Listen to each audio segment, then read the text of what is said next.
함께 은혜 받고자 하는 말씀의 제목은 쓴물과 단물 사이, 쓴물과 단물 사이라는 제목으로 함께 은혜 받기를 원합니다. 사람이 살아가면서 언제 인생의 쓴맛을 보았다고 이렇게 말을 합니까? 가장 많이 하는 경우가 진학시험이나 입사시험에서 떨어졌을 때 사용을 합니다. 인생의 쓴맛을 경험했다. 자, 그러면 언제 인생의 쓴맛을 경험해 봤습니까? 여러 가지 있을 수 있습니다. 스스로가 꿈을 가지고 계획을 품었던 것들이 산산조각 나듯이 사라져 버렸을 때, 그것이 인생의 쓴물입니다. 도전하던 것이 완전하게 수포로 돌아갔을 때, 그럴 때도 우리가 인생의 쓴맛을 봤다, 이렇게 표현을 합니다. 또 사업을 하다가 파산했을 때도 그런 말을 합니다. 꼭 사업에 파산을 하지 아니했어도 경제적으로 난관에 부닥쳤을 때 인생의 쓴맛을 보았다고 이렇게 표현을 합니다. 때로는 예기치 않은 사기 사건 혹은 믿었던 사람들의 어떤 배신, 그리고 예기치 않은 큰 시련에 직면했을 때, 고난을 당했을 때도 인생의 쓴맛이라고 표현을 합니다. 또는 질병 고초를 당할 때도 인생의 쓴맛이 아닐 수 없습니다. 할 수만 있으면 우리는 인생의 쓴맛이 아닌 단맛을 보며 살면 좋으련만 우리가 예기치 아니할 때, 원하지 아니할 때 그런 시련이 오기도 하고 고난이 오기도 합니다. 왜 인생에 있어서 사면초가와 같은 그런 쓴 맛이 필요한 것인가? 우리가 성숙하기 위해서는 하나님께서 불시험을 사용하기도 합니다. 왜? 그렇지 않으면 교만할 수밖에 없고, 그것이 자기가 잘나서 되어진 양 생각하기 때문에 하나님은 이따금씩 예기치 않은 방법을 통해서 불시험을 사용합니다. 그래서 다시금 겸손하도록. 바울에게도 쓰디쓴 쓴물을 지니고 살았습니다. 그건 가시라고 하는 질병인데 유추할 때에 보통 이 시력에 관한 질병이었을 것이다 라고 추정을 합니다. 어쨌거나 그는 일평생 가시라고 하는 병을, 쓰디쓴 것을 달고 살았습니다. 왜? 하나님의 은혜가 그것으로 족하다는 것을 깨닫게 하기 위해서 하나님이 그것을 사용하셨습니다. 자, 생애 중에 지금까지 가장 쓰디쓴 맛은 무엇이었습니까? 또 그것을 어떻게 벗어났습니까? 그냥 시간이 지나니까 해결이 되었습니까? 아니면 하나님의 은혜가 개입되어서 해결이 되었습니까? 자, 요즘에는 어떻습니까? 쓴맛을 보는 중입니까? 아니면 단맛을 보고 있습니까? 둘 중에 하나죠. 중간은 없습니다. 쓴맛을 보거나 단맛을 보고 있으리라고 생각이 되어집니다. 이처럼 모든 사람은 쓴물과 단물 사이에서 사는 존재들이라고 생각해도 무방하리라고 여겨집니다. 저와 여러분은 쓴물은 짧고 단물은 길고 영원했으면 참 좋겠습니다. 오늘 말씀을 통해서 그런 노하우를 알게 되기를 축복합니다. 오늘은 이 본문에서 확실하고 분명하게 쓴물과 단물 사이에서 무엇을 어떻게 해야 되는지 아주 친절하게 그리고 구체적으로 잘 우리에게 제시해주고 교훈해주고 있습니다. 충분한 이해와 깨달음으로 쓴물이 아닌 단물을 마시는 그런 생애의 주인공들이 되기를 바랍니다. 오늘 이 본문은 어떻습니까? 하나님께서 그 노예생활하는 이스라엘을 특별한 섭리를 통해서 10가지의 재앙을 통해서, 마지막 재앙은 6월절이라고 하는 재앙을 통해서 이스라엘을 출애굽시켰습니다. 그랬는데 그 지금 광야 과정에 있어서 지금 문제를 만난 겁니다. 무려 3일이나 걷고 또 걸었는데 맞닥뜨린 것은 마라의 쓴물이었습니다. 우리는 이 부분에서 생각해 볼 수 있는 것이 영적 지도자가 아무리 탁월해도 지도자의 탁월한 능력으로 쓴물을 단물로 만들 수는 없다. 단물로 다이렉트로 직접적으로 제공해 줄 수는 없구나. 목적지를 향해 인도할 수는 있어도 단물을 제공할 수 없는 존재구나라는 것을 발견해 보게 됩니다. 우리의 인생길은 영적 지도자를 따라서 진리의 순례길을 가지만 지도자가 단물까지 제공해 줄 수는 없구나 라고 하는 것을 발견해 볼 수 있습니다. 모세도 예외는 아니었습니다. 3일을 걸었지만 3일 동안에 물을 만날 수가 없었습니다. 그 지역에 가보면 실제 그렇습니다. 굉장히 땅이 척박합니다. 대부분이 돌들로 되어 있습니다. 붉은 흙, 붉은 돌.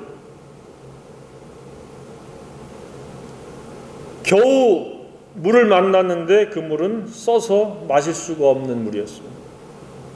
고생 끝에 좀 단물을 만났으면 좋을 텐데 고생 끝에 쓴물을 만났습니다.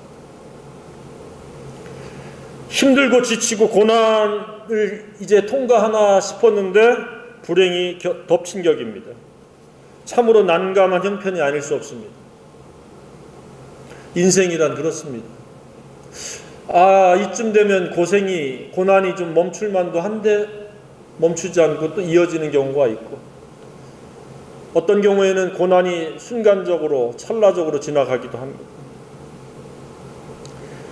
현재는 달콤해도 내일은 또 계속 달콤할지 아니면 또 쓴물이 내 앞에 맞닥뜨릴지 알 수가 없습니다. 또 어떤 경우에는 지금은 쓰지만 또 내일도 그 쓴 물 앞에서 전전긍긍하고 난감해할 수도 있겠지만 하나님께서 상황을 반전시켜서 단물로 바꿀 수 있는 게 우리의 인생입니다. 저와 여러분은 오늘은 혹시 쓰지만 내일은 달콤해질 수 있기를 바랍니다. 쓴 것은 이처럼 찰나이고 단 것은 좀 연구했으면 좋겠습니다. 그렇게 되려면 우리가 꼭 기억해야 됩니다. 하나님 앞에서 겸손해야 됩니다. 오늘 이 겸손이란 단어가 마음속에 바로 새겨지기를 주님의 이름으로 축복합니다. 우리는 하나님의 주권을 떠나서 또 하나님의 은혜를 떠나서는 상황을 반전시킬 수가 없습니다. 쓴 것을 단물로 바꿀 수가 없습니다. 과거에도 그랬고 이 모세 시대에도 그랬고 그 이후의 시대도 그러고 오늘날도 그러고 우리에게 주어질 생애가 예수님이 재림하셔서 통치하실 그때까지 하나님의 은혜가 아니면 우리는 단물 인생이 될 수 없습니다. 잠시 단물인 것처럼 착각할 수는 있어도 제대로 단물 인생을 살 수가 없습니다. 오늘 본문은 우리 인생의 작은 축소판과 같은 그런 장면입니다. 인생은 걷고 또 걷습니다. 그래서 나그네 길, 순례자의 길이라고 합니다. 목적 없이 걷는 것은 나그네 길이요, 순례자의 길은 목적 있이 걷는 게 순례자의 길입니다. 우리는 복음을 위해서 걷는 순례자들입니다. 목적 없이 정처 없이 걷는 것은 나그네 길이라고 합니다. 유행가 가사에도 있습니다. 그 걷는 길은 지치고 힘들고 피곤하고 그 끝은 쓴물을 맞이하는 것밖에 없습니다. 영혼의 목마름을 해결할 수 있는 방법은 세상에서 없기 때문에 쓴물입니다. 어디 세상에서 우리의 영적인 목마름을 해결해 줄 수 있는 해결책이 있겠습니까? 이처럼 사람에 의한 길은 쓰디쓴 영혼의 갈증을 제대로 해소할 수 없는 마라의 물을 만나는 것이 전부입니다. 이 시대에도 마찬가지죠. 대다수의 사람들이 걷고 또 걷습니다. 그 걷는 자들의 걸음은 나그네 길이죠. 정처 없이. 그 정처 없는 길을 순례자의 길로 바꿔야 됩니다. 그렇지 않으면 그냥 지치고 힘들고 피곤하고 목은 마르지만 마실 수 없는 쓰디쓴 물만 바라보고 전전긍긍하면서 인생을 마감할 수도 있습니다. 그 중에는 우리의 부모, 형제, 친척, 지인, 친구도 있을 겁니다. 만약에 하나님의 은혜로 단물을 마시고 갈증을 해소하고 살고 있다면 그런 자들이 틀림없이 눈에 띄게 되고 마음에 쓰이게 되리라고 생각됩니다. 왜? 나는 단물을 마시고 있는데, 영혼의 갈증을 해소하고 있는데 그렇지 못한 채로 전전긍긍하며 쓴물 앞에서 난감해하는 그들의 지금 안타까움을 우리가 보고 느끼지 못한다면 그 사람은 단물 인생으로 살고 있지 않습니다. 누가 가장 먼저 생각납니까? 여러분 자신입니까? 아니면 가까운 가족, 친척, 친구들입니까? 우리가 그들의 문제를 해결해 줄 수가 없습니다. 그들을 그리스도를 소개해 주는 겁니다. 그들을 위해서 중보기도 해주는 겁니다.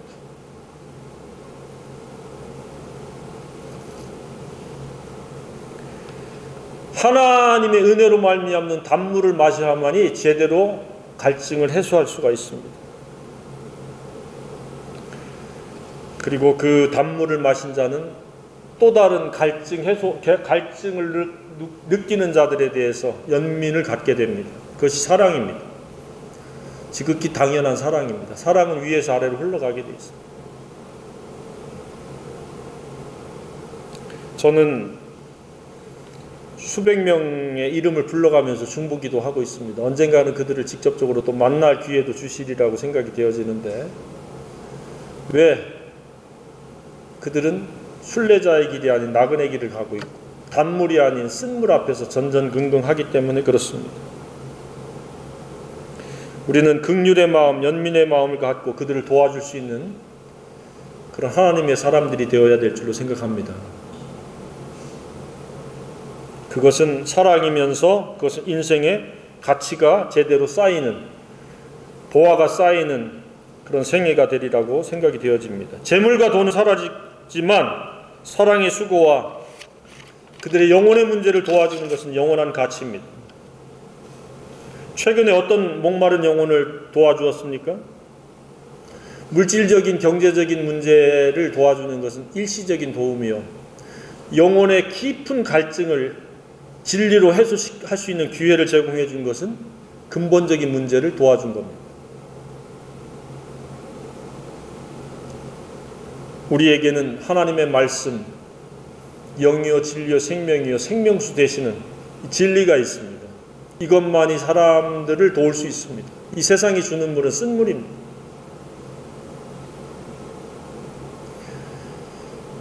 우리는 두 번째로 또 무엇을 발견해 볼 수 있습니까?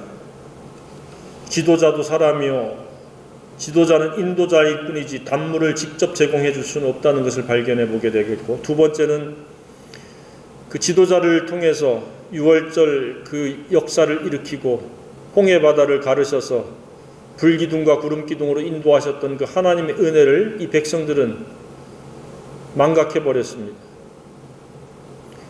큰 하나님의 은혜는 잊어버리고 당장의 눈앞에 그 어려움 앞에서 지도자를 원망합니다. 사람은 이처럼 조석변입니다.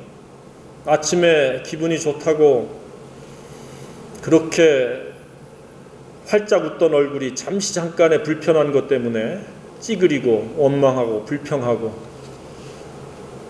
그리고 문제 제기를 합니다. 백성들이 그랬습니다. 모세에게 원망하여 이르되 우리가 무엇을 마실까 하며, 지금까지 인도한 바로는 이때쯤에서 하나님께서 역사하실 것이야, 조금만 참자 기다리자고 해도 무방할 텐데 그냥 즉각적으로 그 불편을, 원망을 토해냅니다.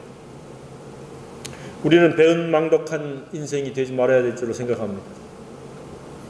그럼에도 불구하고 감사하고, 그럼에도 불구하고 하나님을 찬양하고, 그럼에도 불구하고 하나님으로 기뻐하고 즐거워할 수 있어야 될 줄로 생각합니다. 하박국이 그랬습니다. 아무것도 없었습니다.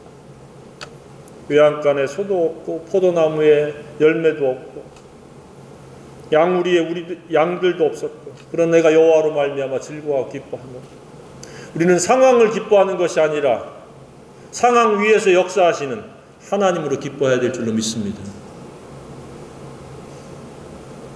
그런데 이 노예 생활에서 구출했던 것을 까마득히 잊어버렸습니다. 모세가 목숨을 내놓고 그 바로를 만나서 자신들을 구출했던 그 놀라운 그 지도력을 잊어버렸어요. 그 원망해요. 지금 당장 마실 물이 없다. 시대마다 위대한 지도자는 욕을 먹습니다. 많은 사람이 등을 돌립니다.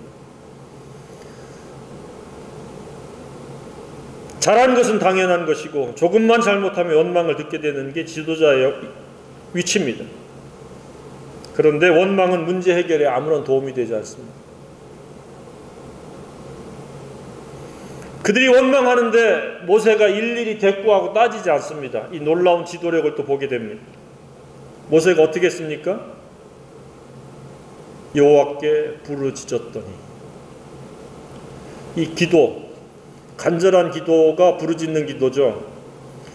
더 이상 이제는 나아갈 수도 없고 돌아갈 수도 없고 간절함의 끝머리, 절정이 이 부르짖는 기도입니다. 묵상 기도도 아니고 지금 상황이 그렇잖아요. 백성들은 원망하고 앞에는 쓴물이 있습니다. 갇힌 겁니다. 사면 초가입니다. 모세는 부르짖은 기도를 했습니다. 겸손한 거죠. 기도는 최고의 겸손입니다. 쉬지 않고 하는 기도는 최고의 겸손입니다. 회개가 겸손입니다. 나는 악하고 더럽고 추하고 이기적이고 탐욕적이고 거짓되고 교만하다 라고 하는 것을 시인하는 것이 그 회개인데, 회개가 겸손이에요. 날마다 자기를 부인하는 게 겸손이에요. 나는 내 스스로의 그 선한 가치가 전무하다. 욕심과 탐욕과 방종의 마음이다. 그래서 나는 내 생각이 지배를 받지 않기 위해서 나를 부인하노라. 날마다. 이게 두 번째 겸손이에요. 세 번째, 십자가의 지배를 받겠다. 십자가를 지는 게 겸손이에요. 네 번째 겸손이 쉬지 않고 기도하는 게 겸손이에요.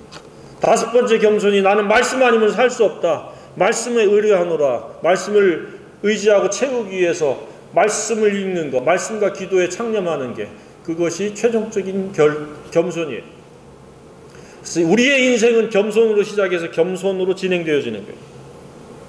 믿는다라고 하는 것은 이 겸손을 위한 하나의 도구인 거예요.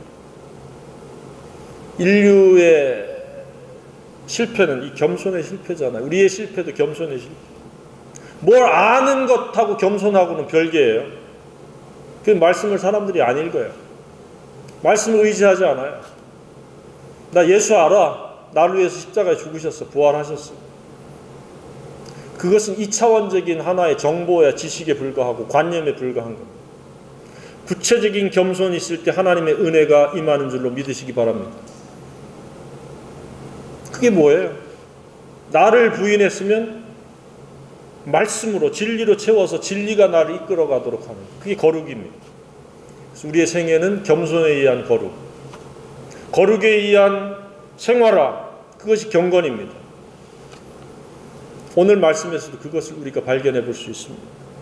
모세는 즉각적인 부르짖는 기도. 우리가 살다가 보면은 그 부르짖는 기도를 해야 될 수밖에 없는 상황에 직면할 때가 있어요. 그래서 하나님께서 우리를 시청각적인 훈련이요, 우리가 성숙할 수 있는 기회를 제공해 주시는 거예요. 이쯤에서 생각나는 사람이 있죠. 누굽니까? 한나가 그랬죠. 한나. 분인나에게 계속해서 핍박당하고 구박당하고 비교의식에 빠져가지고 마음이 많이 문드러졌어요. 그랬을 때 그가 하나님 앞에 자기의 심정을 토로했어요. 겸손의 기도는 하나님이 기도하는 그 사람을 생각해 줍니다. 그 19절에 보면 사무엘상 하나님이 그를 생각하신지라. 부르짖는 기도의 사람을 하나님은 생각해 주시는 거예요. 그냥 생각으로 끝나는 게 아니라 상황을 반전시켜 주시는 거예요. 우리는 상황을 반전시켜야 될 그런 상황들이 많이 있습니다. 그랬을 때 노력하지 마세요. 애쓰지 마세요. 궁리하지 마세요. 부르짖는 기도하시기를 바랍니다. 그것이 겸손. 겸손으로 나아갈 때 하나님 은혜로 갚아주시는 거예요. 내가 궁리하는 것이 아직까지 교만한 거예요. 내가 살아있다는 거예요. 좌절했을 때, 낙심했을 때, 무언가 내가 원치 않는 시련이 닥쳤을 때 그냥 부르짖는 기도를 하세요. 3일 하라고 성령께서 말씀하시면 3일간 그렇게 하고 5일간 그렇게 하라면 5일간 그렇게 하고, 그러면 그 문제가 바뀌고 해결되어지고 상황이 반전되어지리라고 확신합니다. 이것이 신앙생활하는 게 이게. 그래서 기도를 쉬는 것은 뭐예요? 죄를 짓는 것이다. 교만한 거예요. 내 힘으로 지금 살겠다는 게 기도 없이 사는 거예요. 기도 속에는 감사도 있고 찬양도 있고 중보기도도 있고 간구도 있고 이런 간절함 속에서의 부르짖는 기도도 포함되는데, 기도하지 않는 것은 죄예요. 왜 죄예요? 교만하다. 내 힘으로 살겠다. 그래서 무시로 깨어 기도하기를 주님의 이름으로 축복합니다. 그랬을 때 하나님이 어떻게 응답하셨어요? 우리 하나님은 위대하시고 멋지시고 놀라우신 분이신데, 하나님께서는 하나님이 현현하셔서 부르짖는 기도하면 하나님이 현현하시는 거예요. 나타나시는 거예요. 그래서 손가락을 가리쳐서 한 나무를 가리키시니, 쓴물과 단물 사이에는 한 나무가 있어요. 겸손에 의한 기도, 부르짖는 기도를 했더니 여호와께서 그에게 한 나무를 가리키시니 한 나무가 있습니다. 이것은 하나의 예표의 모형이죠. 우리가 죄 문제 때문에, 죽음의 문제 때문에, 양심의 가책과 죄책감의 문제 때문에 유리방황할 때에 하나님께서 가리키시는 한 나무가 있습니다. 그건 십자가입니다. 십자가만이 우리의 문제를 해결해 줄 수 있습니다. 사람의 생각, 상식으로는 도무지 납득이 안 됩니다. 쓴물과 이 한 나무가 무슨 상관이 있느냐. 그렇게 사람의 이성의 머리로, 과학적인 근거로 생각하면은 문제 해결이 되지 않습니다. 예수 십자가가 어떻게 우리의 죄와 사망의 문제를 해결한단 말이냐. 그 믿음의 눈으로 외에는 해결이 되지 않습니다. 어이없어 해도 될 만한, 이해하기 힘든 해결책을 제시한 거예요. 나 지금 쓴물 때문에 지금 고민인데 하나님이 한 나무를 가리키셨다. 전혀 쓴물과 조화롭지 못한 관계로 여길 수 있습니다. 그런데 모세는 어떻게 했습니까?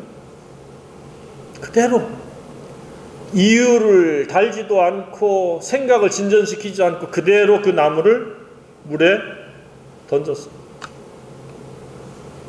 우리 인생의 쓴물은 예수 십자가를 던질 때, 십자가를 질 때 해결이 되어집니다. 그것에 대한 예표예요. 십자가는 전적인 하나님의 은혜입니다. 우리의 인생을 완전히 바꿔놓고, 신분을 바꿔놓고 우리의 나그네 길을 순례자의 길로 바꿀 수 있는 유일한 것이 바로 십자가예요.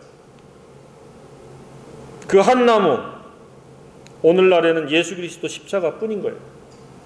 그래서 바울이 뭐라고 얘기했습니까? 십자가의 진리가 멸망하는 자들에게는 미련하게 보이는 것이요, 미련한 것이요, 구원을 받는 우리에게는 하나님의 능력이 됩니다. 심령 속에 십자가가 있기를 바랍니다. 십자가면 충분합니다. 그래서 그 2장 2절에는 내가 그리스도의 십자가에 못 박힌 것 외에는 알지 않기로 작정하여.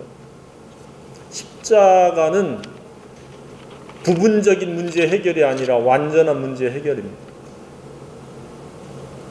인생에 어려움이 있습니까? 인생길에 목마름이 있습니까?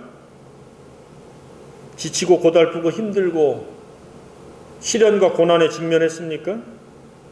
크고 작은 문제에 둘러싸여 사면 초가입니까? 모세를 벤치마킹하기를 바랍니다. 겸손에 부르짖는 기도, 그리고 믿음으로 즉각적인 실행. 그러면 쓴물이 단물되는 은혜를 경험하리라고 믿습니다. 분명히 우리는 크고 작은 문제가 우리 앞에 있습니다. 그러나 그 문제는 주님 앞에 겸손으로 부르짖을 때 십자가를 허락하신 그 하나님께서 그런 사소한 문제 해결하지 못할 일이 없습니다. 부르짖는 기도, 그것은 최상의 겸손입니다. 최고의 하나님의 마음을 움직이는, 은혜의 보좌를 움직이는 방법입니다. 그러면 한 나무를 하나님께서 가르치시는 것을 보게 될 겁니다. 웬만한 것들은 다 십자가에서, 거의 모든 것들은 다 사라지고 문제가 해결되어지리라고 확신합니다. 그 보잘것없는 십자가 사형틀, 저주의 나무는 과거나 현재나 미래의 우리의 유일한 해결책입니다. 나무에 달린 자는 하나님께 저주를 받았습니다. 예수님이 우리를 위해서 저주를 받았기 때문에 우리는 더 이상 저주 아래 있지 않습니다. 예수님 오실 그날까지 그렇습니다. 이처럼 한 나무는 생명나무입니다. 문제를 해결하고 쓴물을 단물로 바꾸고, 십자가 그렇지 않습니까? 사망에서, 죄에서, 어둠에서, 심판에서, 영원한 형벌에서 구원하실 유일한 방법이 십자가입니다. 저주와 복 사이에 십자가면 충분합니다. 쓴물과 단물 사이에 십자가면 충분합니다. 사망과 생명 사이에 십자가면 충분합니다. 어둠과 빛 사이에 한 나무가 있음을 우리는 기억해야 됩니다. 모세는 당황하거나 어리둥절해하거나 하지 않고 즉각 믿고 순종했습니다. 우리도 즉각 믿고 순종해야 됩니다. 기도하면 되지가 아니라 기도해야 됩니다. 당장에 우리 주변에 구원받지 못한 영혼들, 나그네 길을 정처 없이 가면서 쓴물만 마시고 있는 그들을 향해서 중보기도 해줘야 됩니다. 그것도 부르짖는 기도를 해야 됩니다. 하나님 보좌를 움직이는 방법은 부르짖는 간절한 기도입니다. 그냥 되면 되고 말면 말고가 아니라 목숨 걸고 하는 기도, 벼랑 끝에서 지금 간절한 마음으로 하는 심정으로 기도를 해야 됩니다. 그러면 하나님이 그 기도하는 사람의 그 기도를 생각하실 줄로 확신합니다. 한 나무, 곧 십자가를 믿으면 즉각적으로 죄사함을 받고 하나님의 자녀가 되어져. 죄악의 목마름, 욕심의 목마름에서 해결할 수 있습니다. 해소될 수 있습니다. 십자가, 그 한 나무 없이는 영원히 목마를 수밖에 없고 문제 아래서 신음하며 고통하며 원망하며 살아갈 수밖에 없습니다. 인생의 쓴맛에서 단맛으로 바꾸어 주신 목적은 지속적으로 거룩과 경건을 힘쓰라는 이야기입니다. 갑자기 지금 이 한 나무를 통해서 쓴물이 단물로 바뀌었는데 갑자기 여호와의 말을 들어 순종하고 나 보기에 의를 행하며 내 계명에 귀를 기울이며, 이게 장면이 왜 갑자기 이렇게 돌발적으로 바뀌었느냐? 그게 아닙니다. 인생에 있어서의 문제 해결은 십자가고, 십자가로 말미암아 살아갈 뿐만 아니라 말씀을 듣고 받고 순종하라는 이야기입니다. 말씀을 듣고 받아서 그 말씀에 의해서 내면화를 이루는 것이 거룩이요, 그 거룩한 것이 실제로 순종되어지는 것이 경건인데, 그렇게 되면은 너희들은 지금 이 단물만 마시는 것이 아니라 육체의 질병까지도 너희들은 벗어나서 살 수 있다. 즉 뭐예요? 구원을 얻고 더 풍성히 얻게 하려는 것이라고 하는 하나님의 말씀이 이 속에서 농축되어 있습니다. 요한복음 10장 9절 10절에 도적이 오는 것은 도적질하는 것이요 내가 온 것은 양으로 생명을 얻게 하고 더 풍성히 얻게 하는 것이다. 구원받는 것도 중요하지만 이런 크고 작은 시련과 고난에서부터 보호받는 것도 더 풍성한 은혜인 줄로 확신합니다. 어떻게 하면? 하나님의 말씀을 듣고 마음판에 새기고 그것을 순종할 때 그렇게 되어집니다. 그래서 별개가 아니에요. 십자가 은혜로 시작했으면 말씀 순종으로 마쳐야 된다. 이런 것들을 다 간과하면서 하나님 뭐 병 고쳐주세요. 하나님 뭐 잘되게 해주세요. 자신이 해야 될 것을 하면은 나머지는 하나님이 알아서 해주는 것이지, 그것이 기도 제목이 될 필요는 없어요. 저절로 따라오는 은혜예요.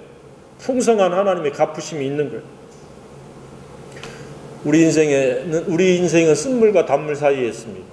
한 나무 십자가를 지면 단물로 바뀔 것으로 확신합니다. 그리고 말씀을 붙잡길 바랍니다. 거룩에 힘쓰기를 바랍니다. 그리고 경건한 삶으로 하나님께 영광 돌리며 하나님께서 우리의 생애를 풍성하게 하실 줄로 확신합니다. 너희는 먼저 그 나라와 그 의를 구하라. 그러면 이 모든 것이 너에게 더하시리라.